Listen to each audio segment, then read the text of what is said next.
What's up, guys? Welcome back to another Lorcana video. It's your boy Mike Skinner from First to 20, and today we're going to be jumping into the Sapphire ink, which is a really exciting ink. I know I say that a lot, but honestly I feel like this is a game where all the colors do have something to bring to the table, which I think is really awesome. Everything feels like a rock, paper, scissors right now, which is a good place to be, I think. So starting us off today, we have Scepter of Arendelle. This is a 1 cost that does provide ink, and his ability is command, so you can exert it to choose a character and give it support this turn. It is an item. This card's actually pretty decent. You can give something support. I think support's a very powerful effect that not too many things have in this game. I think this is a card that isn't seeing a lot of play, but maybe will be in the future because I do think this card has potential. Alright, next up we have Work Together. This is a 1 cost action that can be used as ink. Chosen character gains support this turn. So just like the Scepter, unless you're playing something to get actions back to your hand, I don't see a reason why you'd play this. The Scepter is just way better. Magic Golden Flowers. This is a 1 cost that can be used as ink. It's also an item. Healing Pollen. So you can banish this item, remove up to 3 damage from a chosen character. The fact that it's an item obviously makes it a clear contender for item decks.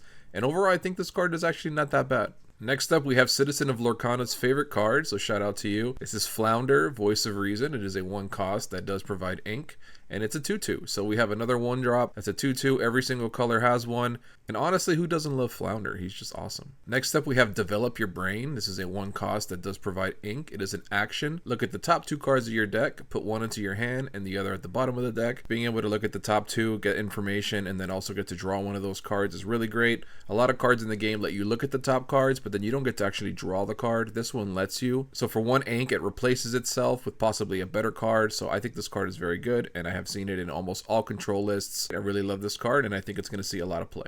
Next up, we have Philatides, Trainer of Heroes. He is a 2 cost that can provide ink, and he does have support. He is a 3/1 in stats. He does provide 1 lore. He does have 3 power for 2 ink, so that's actually pretty good. He does die to a lot of things like Tinkerbell, which is kind of unfortunate with that 1 defense. But overall, I think the fact that he can add 3 power to something is actually really great. Alright, Grandma Tala is his Storyteller. She is a 2 cost that can be inked, and her ability is I Will Be With You. When this character is banished, you may put this card into your inkwell face down and exert it. So if you've played any Lorcana at all, you know this card is very good. She is a 1/1, so if you breathe on her, she will be banished, and when she is, she goes ahead and adds herself as an ink. It is exerted, so you can't spend it that same turn, but it still ramps you up. It's also great because she doesn't need to be banished in a challenge. Anything that banishes her will activate her. Part of a Be Prepared board wipe, she will still activate, which is really nice. Following that, we have 1 Jump Ahead, which is a 2 cost that does not provide ink.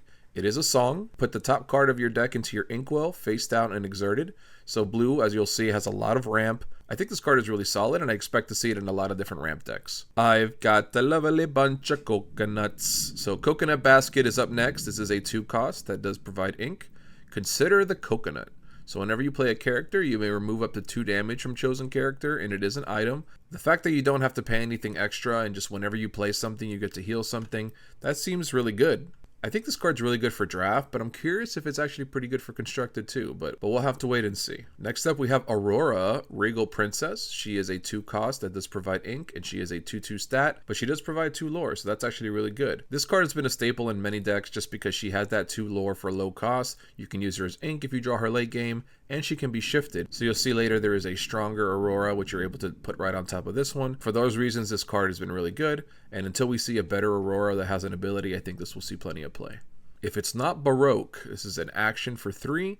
It cannot be inked. Return an item card from your discard pile to your hand. I know the item decks that I've seen are not running this card, so I'm guessing it's probably just not worth it. But personally, I haven't tested this card at all. But on the surface value, it just doesn't seem that strong. Alright, next up we have Jasmine Disguise. This is a 3 cost that does provide ink. She is a princess like Aurora, so if you're playing a princess deck, here's another one. She is a 3/3, and she does provide 2 ink. No ability again, so that's unfortunate. I think there are just better 3 cost cards to play than her, but I have seen her in a decent amount of decks. Here's one that I personally love. This is Mickey Mouse Detective, and it is a 3 cost that cannot be inked. Get a clue. So when you play this character, you may put the top card of your deck into the inkwell face down and exerted. It is a 1/3 and it does produce 1 lore. So this is the same effect as 1 Jump Ahead, but what's great about this is it is a character that you can actually quest with and you can cast songs with. So I do love that, and that come into play effect is just an automatic reason to be playing this card. Next up we have Belle, Inventive Engineer. This is a 3 cost that does produce ink. Her ability is Tinker, so whenever this character quests, you may pay 1 less for the next item you play this turn. She does produce 2 lore, and she has a 2/3 stat line, which is decent. I'm not the item deck guy, but this card does seem pretty good. I can see it definitely in the right scenario. I think with her stat line and her ability, I could see her in an item deck being pretty good. However, I'm just not sure. I haven't done a lot of testing with items, but I would definitely consider her. So sticking with the item theme, we have Fishbone Quill. This is a 3 cost that can be inked. So this is actually a really strong ability. It doesn't cost any extra. All you have to do is exert it. Not only does it allow you to play 2 ink per turn, it allows you to put things into your inkwell that are not supposed to be there. If you draw it late, it's great because you can use it as ink, but if you draw it early, it can really help you get ahead. However, you do have to be a little careful with putting all your cards from your hand into your ink because then you're left with no cards in hand, but it's definitely really good. Next, we have Eye of the Fates. This is a 4 cost that can be inked. It is another item. See the Future. So you can exert this to give a character +1 lore this turn. So this is really cool. You can go ahead and exert it, and if something normally quests for 1, now I quest for 2, etc. I didn't really see this card a few weeks ago, but lately I have been seeing it pop up into more and more decks, and I actually really like this card. I'm glad that it's seeing play. I'm hoping it sticks around because I think thematically this card is really cool, and I really like the effect as well. Alright, let's talk about Belle. So this is strange but special. This is a 4 cost that does produce ink, and she is a princess, so just to mention that. Read a book. During your turn, you may put an additional card from your hand into your inkwell face down. When you have 10 or more cards in your inkwell, this character gets +4 lore. She does produce 1 lore before that, and she is a 2/4 stat line, which is pretty solid for a 4 cost. So this card is bananas, considering that she is a character, so she can quest and she can attack and do all these things. When you eventually hit 10 ink, which will happen in this deck, she starts questing for 5 lore. 5 lore is a 4-turn clock in this game, and chances are you've already gained some lore by the time you play her late game. So this card ends the game almost immediately, demands to be answered, and overall is a very, very strong card. What's even better is she does have an enchanted version, which I love this art. It's one of my favorites out of all the enchanted. I love the little hidden Mickey right here. This is just a beautiful card, and the fact that it's on a very playable card is going to definitely make it desirable. Alrighty, following that we have Merlin, Self-Appointed Mentor. He is a 4 cost that does produce ink, and he has support. So as you can see, Sapphire tends to have a lot of cards with support theme, and also has a lot of cards that ramp you up, and that's kind of what Sapphire gives you out of their package. I think for 4 ink, this card is not bad. He only provides the same amount of attack as Phil does for half the cost, so that's not too great, but he does have that 4 defense, which means he will be able to maybe eat an attack and support again, so that's decent. So if you're playing a support deck, I think he's a good on-curve character, but nothing super special. Alright, next up we have Ariel, Who's It Collector. She is a 4 cost that does not provide ink. She is a princess. Her ability is Look at This Stuff. So whenever you play an item, you may ready this character. It is a 3/3 that does provide 1 lore. I'm guessing there's some kind of super combo when you Eye of Fates her, and then you play an item, and then she readies herself, and then you quest again, and then you ready her again, and then you quest again. So maybe that deck is out there somewhere, or in the future will be out there. Although she seems like a clear contender, the deck that I posted in my last video isn't playing her, so I'm going to go ahead and take their word for it that this card just might not be that good. Alright, we have Aurora Briar Rose. This is a 4 cost that does provide ink. It's Disturbing Beauty. So when you play this character, chosen character gets -2 attack this turn. It is a 2/5 that does produce 1 lore. I think this card's okay. I can see it definitely being pretty decent in draft. Unless you're playing a princess theme, which might be a thing. I don't know if this card is going to see a lot of play. Alrighty, next up we have a Maleficent. This is Sinister Visitor. It is a 4 cost that can be inked. No ability on this one. It is a 3/4, but it does produce 2 lore, which is nice. If you're going to play a Maleficent in this color and that doesn't have an ability and provides lore, I would much rather play the 5 cost, which we're going to see in a little bit. Overall, I don't think this card is that good. Alrighty, so as we mentioned earlier, this is the bigger Aurora, Dreaming Guardian. She is a 5 cost that does provide ink, also a princess, and she shifts for 3, which is a really, really nice shift cost. And then she is a 3/5 that produces 2 lore. Her ability is Protective Embrace, so all your other characters gain Ward. So Ward is a very powerful effect in this game and makes it very hard to deal with a lot of characters, especially when you combo her with cards like Belle, which if you don't attack with Belle and she has Ward, good luck getting rid of her unless you're going to play Be Prepared. The 5 defense is pretty strong, and she adds 2 lore, so overall I think this card is an A+.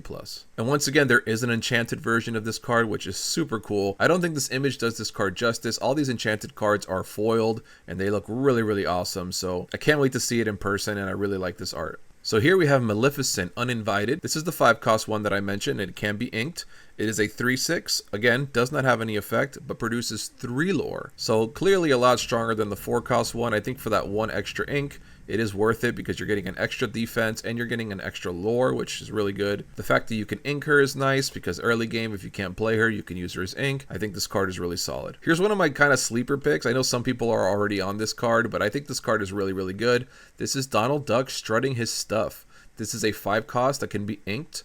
Ward is his ability, which is he cannot be targeted, and he does produce 2 ink. This card I think is overlooked a little bit because he seems like a kind of a random card. And the fact that he has Ward means that he's a kind of a pain to deal with, so I actually really think this card is not that bad. If you're looking to fill out your 5 drops in this color, I think this is a really good contender. Following that, we have Jasmine, Queen of Agrabah. She is a 5-cost that can be inked. She can shift, which is really nice, for 3 as well, and her ability is Caretaker. When you play this character and whenever she quests, you may remove 2 damage from each of your characters. She is a 2/5 and she does produce 2 lore. The fact that this ability happens when she comes in and when she quests is very good. And clearly if there's ever a princess deck, she's going to be leading the pack. But I think this card is actually good enough to play outside of a princess deck. I really like the effect. She produces 2 lore. And the fact that you can shift her in for 3 makes her really nice. So overall, I think this card is pretty good. Alrighty, Let It Go. This is a 5-cost that can be inked. It is a song. Obviously, I'm sure you've heard it many times. Put chosen character into their player's inkwell face down and exert it. So similar to Ruby that has a direct answer to things with Dragonfire, this is the Sapphire version of that. However, it does provide ink when Dragonfire does not, so that's nice, but it puts the character into the inkwell. This is a pretty unique ability that does unfortunately ramp your opponent up a turn, but many times it is worth it because you are getting rid of a huge threat, something you could not kill, so this card is obviously really good. You could also use it on yourself if you wanted to go ahead and boost yourself for the turn. I haven't seen a situation like that, but it does not say opponent, so you could if you really needed to. Alright, next up we have Maurice, world famous Inventor. He is a 6-cost that can be inked, so whenever this character quests, you may pay 2 less ink for the next item you play this turn, and he has another ability. It works whenever you play an item, you may draw a card. He is a 2/7, so one of the few cards in the game that has that big 7 defense, and it produces 2 lore. Definitely a card you're playing in item decks. Not only does he give you a 2-cost less whenever he quests, considering that he should be questing plenty with that 2 lore and that 7 defense, his ability is pretty much always going to be active every turn, so that's pretty strong. And the fact that he draws you cards whenever you play an item, anything that draws you cards in this game is very, very strong. So this is definitely a card you're playing in item decks. Robin Hood, Unrivaled Archer. This is a 6-cost that can be inked. Its ability is Feed the Poor. So when you play this character, if an opponent has more cards in their hand than you, draw a card. And another ability is Good Shot. During your turn, this character gains Evasive. He is a 4/4, and he does provide 2 lore. Really solid card. The fact that he draws you one when he comes in, as long as your opponent has more cards. So he goes ahead and replaces himself, which is really nice. And then although he won't have evasive on your opponent's turn, he has evasive on your turn. So he could attack into other evasive characters, which can definitely deal with some pesky ones. So that's really nice as well. Next up, we have Scar, Mastermind. He is a 6-cost that does produce ink. Insidious Plot is his ability. So when you play this character, chosen opposing character gets -5 attack this turn. It does produce 2 lore, and it's a 5/4 stat line, so pretty good. I could definitely see this -5 being significant enough where you're able to deal with something without necessarily having any repercussions. I think for a 6-cost, we really have to start getting into some powerful effects. I think for now this card is solid, but maybe later on when there's other 6 drops to choose from, I don't know if Scar will make the cut. Alrighty, next up we have Mufasa. This is King of the Pride Lands. He is a 6-cost that does provide ink. He is a 4/6, so very nice stat line. No effect on Mufasa, so that's unfortunate, but he does provide 3 lore. So this is actually an exact replica of Stitch from Ruby. So it is a 6-cost card, no effect, 4/6 stat line, 3, so it's an exact clone of that. Overall, if you're just looking for a big bomb at the end of the game, Mufasa's pretty decent. Next up, we have Hades, Infernal Schemer. He is a 7-cost that cannot be inked. His ability is there a downside to this? So when you play this character, you may put a chosen opposing character into their player's inkwell face down. It is a 3/6, and it does provide 2 lore. So we have seen this effect with Let It Go. Now Hades does it as well. When you compare it to cards that also do similar effects like Maleficent's Dragon, it is a 9-cost to banish something. This is a 7-drop, so it comes down 2 turns earlier, deals with the threat immediately. So overall, this card is very, very good. Chief Tui, this is a respected leader. He is a 7-cost that does provide ink. He has support, which again, 3 attack, not that great. But he does provide 3 lore, so he's most likely going to be questing quite a bit. So every time that he quests, he will be giving out that support buff. So I just think when you have cards like Hades, it's kind of hard to compare. And right now, I think he's just a little underwhelming. Next up, we have Triton, the Sea King. He's a 7-cost that does produce ink. It is a 5/9 stat line. So this is another endgame bomb. I know it only produces 2 ink, but that 9 defense is such a pain to take care of. Although this card doesn't have an effect, I think that 9 defense is just good enough. Maybe in the future when there's other 7 drops, we won't be playing this guy, but right now I think he's actually making the cut. Alrighty, and finally we have Tamatoa, so shiny. It is an 8 drop that does produce ink. What have we here? When you play this character, and whenever he quests, you may return an item card from your discard to your hand. And his second ability is Glam. So this character gets +1 lore for each item you have in play. It is a 5/8, which is a great stat line, and it produces 1 if you don't have any other effects. So obviously this is your top end crazy bomb for item decks. He comes in, and when he quests, he grabs items back from the discard pile. So things that you may have used early game, he goes ahead and pulls them back.